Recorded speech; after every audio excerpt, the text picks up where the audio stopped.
त्यांचा कदाचित अर्थ म्हणजे की अचानक झालेल्या या प्रकारामुळे तुमच्या संघर्षाबद्दल नसावा असं आपण गृहीत धरूया. तुम्ही आता उल्लेख केला तुमच्या घराचा, तुम्ही कुठल्या अवस्थेत. मी तुम्हाला एक व्हिडिओ दाखवतो. आपल्याकडे तो व्हिडिओ आहे, आम्ही लावरे तो व्हिडिओमध्ये काही व्हिडिओ दाखवत असतो. तुमच्या हा घराचा व्हिडिओ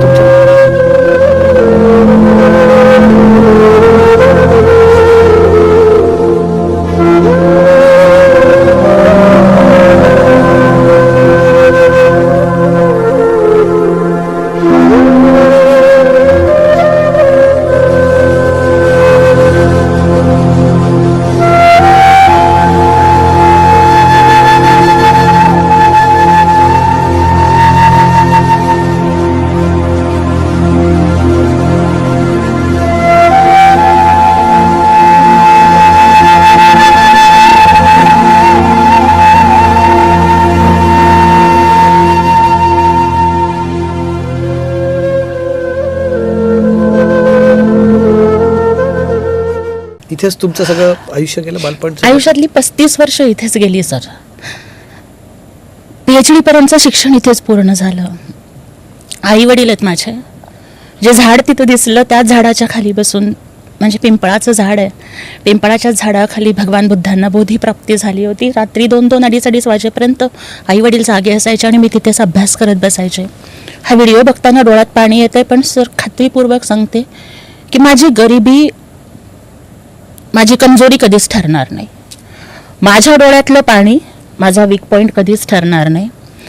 जसं एखादी मशाल जळायला, एखादा दिवा जळायला तेल लागतं ना सर, त्याच पद्धतीनं गरिबाच्या डोळ्यातलं पाणी आणि गरिबाच्या पोटामधली भूक हे त्यांच्या संघर्षाचं इंधन असतं. त्यामुळे हे आसू नाही आहेत, हे अंगार आहेत. आणि तुम्ही बघितलं की ती जी माणसं आहेत ना सर, बांधकाम कामगार आहोत आम्ही सगळेजण.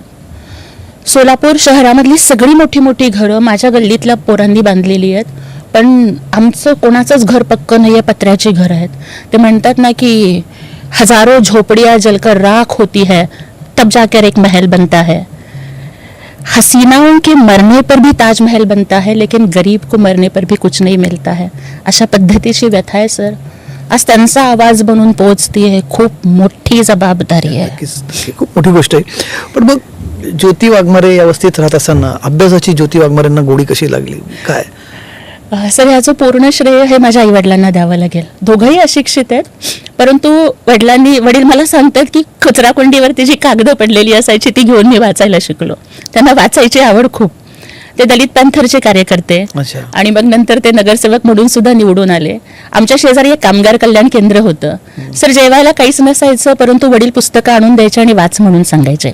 1991 साली आमच्या मोची समाजातल्या लोकांनी डॉक्टर बाबासाहेब आंबेडकरांची जन्मशताब्दी साजरी केली आणि आदल्या रात्री माझ्या वडिलांनी एक कागद आणून दिला मला आणि म्हणाले हे भाषण आहे आणि तुला पाठ करायचं आहे. तेव्हा मी 6 वर्षाची होते सर. आणि त्यावेळेला मग मला एवढं काही कळत नव्हतं. मी ते रात्रभर बसून ते पान पाठ केलं, पण त्या पानामधली जी 2 वाक्य होती ना ती माझ्या मनामध्ये बिंबली. मी दुसऱ्या दिवशी भाषण केलं, पण त्या पानामधली 2 वाक्य, पहिलं वाक्य शिका, संघटित व्हा आणि संघर्ष करा. दुसरं वाक्य खूप छोटी होते सर. तिथं स्टेजवरती सगळे आमदार होते, तत्कालीन महापौर होते, सगळे होते आणि मी अशी एका कामगाराची पोरगी, अंगावरती फाटलेला फ्रॉक होता. अजून माझ्याकडे तो फोटो आहे सर. माझ्या इन्स्टा ID वरती FB ला तुम्हाला तो मिळेल आणि तो मला आमच्या काही कार्यकर्त्यांनी दिला. आणि दुसरं वाक्य होतं की बाबासाहेबांनी सांगितलं की 100 दिवस शेळीच बनून जगण्यापेक्षा 1 दिवस वाघ बनून जगा. सर त्या 2 वाक्यांनी आयुष्य बदललं. आणि पोरीला शिकवायचं हे स्वप्न असणाऱ्या बापाने आयुष्य बदललं. आणि इतका संघर्ष होता ना सर. ते म्हणतात ना की आणखीन एक प्रसंग सर, पुस्तकं खूप वाचायचे. यशवंत मनोहरांची रमाई वाचली आणि मग तो रमाईचा प्रसंग सर मला रमाई खूप प्रेरित करते. आणि मग तो प्रसंग होता ना की रमाईकडे दागिने नसतात आणि बायका म्हणतात की काय गो तुझा नवरा एवढा मोठा बॅरिस्टर आणि मग तुझ्याकडे साधा सोन्याचा दागिना नाही, माग की नवऱ्याला. तेव्हा सर रमाई म्हणतीये की अगं गेड्यांनो काय ही सोन्या चांदीच्या दागिन्यांची बात करताय. अगं माझे साहेब इलायतेला शिकायला गेलेत ना. अगं ते परत येतील ना, त्यांच्या नावापुढं लागलेली डिग्री माझा खरा दागिना आहे. आणि माझे साहेब येतील ना तेव्हा ते असं पुस्तक लिहितील ना की ते पुस्तक भारत मातेचा सगळ्यात मोठा दागिना बनव. तेव्हा ठरवलं होतं सर, बाबासाहेबांची पुस्तकं वाचायच्या ना सर, बाबासाहेबांच्या नावाच्या खाली जेवढ्या डिग्र्या लागलेल्या असायच्या ना, मला वाटायचं की जर रमाई म्हणते की डिग्री खरा दागिना आहे तर डिग्र्या मिळवायच्या ठरवल्या होत्या सर, शिकायचं ठरवलं होतं, कारण काहीच नव्हतं पाठीशी. आणि जर काही बदलू शकणार आहे ना तर शिक्षणच आपलं आयुष्य बदलेल, आणि त्याच्यामुळे शिकायचं ठरवलं. आईवडिलांनी साथ दिली, स्कॉलरशिपमधनं, वक्तृत्व स्पर्धाच्या बक्षिसांमधनं, अँकरिंगच्या मानधनामधनं शिक्षण पूर्ण केलं सर. काही काही वेळेला गॅप पण पडला सर, कारण कधी फी भरता आली नाही, कधी परीक्षेला बसता आलं नाही असं, त्यामुळे 1-2 वर्ष गॅप पण पडला, पण अजिबात शिक्षण खंडित केलं नाही सर. आज जर मी इथे कशामुळे असेल तर त्या बाबासाहेब आंबेडकरांच्या प्रेरणेमुळं, त्या संविधानामुळं, की जसं म्हणतात ना की न्यायाची ते तलवार होऊन गेले, अन्यायाच्या विरोधामध्ये अंगार होऊन गेले, होते गरीबच पण कोहिनूर होऊन गेले, आणि वर्गाच्या बाहेर बसून शिकले पण या देशाचं संविधान लिहून गेले. ही प्रेरणा आहे सर. आणि ही प्रेरणाच म्हणजे तुम्हाला लढायचं, जगायचं आणि स्वाभिमानानं कोणाच्याही समोर मान न झुकवता जगायचं बळ देते.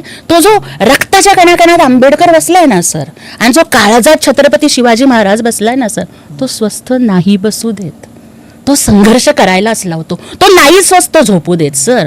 दुखतं की ज्या वेळेला अगदी प्राध्यापिका म्हणून सुद्धा काम करायचे, CHB वर काम केलं, कारण सगळ्या डिग्र्या घेऊन इंग्रजी सारख्या विषयामधून घेऊन सुद्धा सर प्रत्येक इंटरव्ह्यू मध्ये किती डोनेशन देणार विचारलं गेलं. किती डोनेशन देणार? 40 लाख रुपये. घरदार विकलं असतं, घराचे पत्र विकले असते तरी 40 लाख आले नसते. CHB वर काम करत होते. CHB म्हणजे प्रेक्षकांना सांगणं गरजेचं आहे, क्लॉक आवरली बेसिस. आणि जर मी विनंती करायचे की मला एखादा तास जास्त द्याल का, कारण ह्या पगारीतून सर सुरुवातीला मला एका तासाचे 240 रुपये मिळायचे आणि त्याच्यानंतर 340. ही गोष्ट सर मी 2010ला जसं माझं MA झालं, वालचंद महाविद्यालयातून माझं शिक्षण झालं, तिथेच लगेच त्यांनी माझी हुशारी बघून मला लगेच तिथे नोकरीची संधी दिली. त्यानंतर इंजिनिअरिंग कॉलेजला दिलं, तिथं बऱ्यापैकी चांगला पगार मिळू लागला. आणि सर माझी सुरुवात जी झालेली आहे, जसं अँकरिंग मधून झाली तसं पत्रकारितेतून पण झाली. सोलापूरला दिनमान नावाचं एक स्थानिक चॅनेल होतं, त्याच्यावरती मी वृत्त निवेदनाचं काम करायचे. म्हणजे मी 7 रस्त्यामधून कल्पना टॉकीज पर्यंत टमटमनी जायचे, साडी नसायची सर, कारण तेव्हा वृत्त निवेदन म्हणजे साडी हवी. मग गल्लीतल्या कुणी जरी नवीन साडी आणली की मी त्यांच्याकडे जायचं, मला बातम्या द्यायच्यात बरं का, तुमची साडी TV वरती दिसेल, म्हणून मी त्यांच्याकडनं मागून आणायचे.